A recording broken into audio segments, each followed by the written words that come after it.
Now, another important milestone in the road to building a children's hospice in Cornwall has been reached. We'll find out more next. Now, detailed plans of Cornwall's new dedicated children's hospice were unveiled today.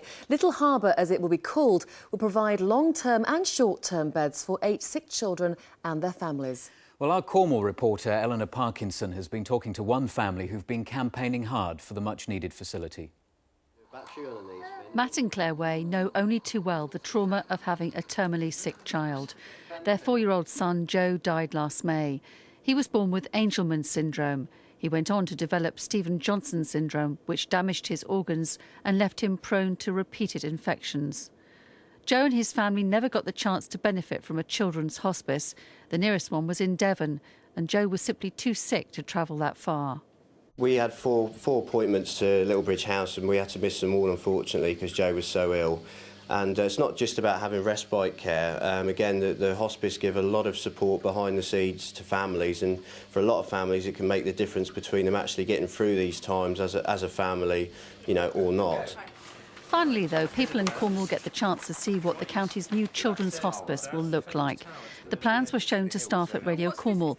The station's listeners have raised almost £250,000 for the Precious Lives appeal. And today it was announced the hospice will be called Little Harbour. It also seems incredibly apt as well, given that we do provide refuge for children, often on very long journeys until their death, from the storms and difficulties which surround them. Joe's story is featured on a fundraising website, which the family say has inspired many people to give. He was such an amazing little boy, and he gave us great strength for us as a family to deal with, you know, the inevitable, which was him passing away in May. And he's affected so many people that looked after him, and so many people that have read his story in this country and abroad, that, you know, it's been a very positive way for us to try and grieve.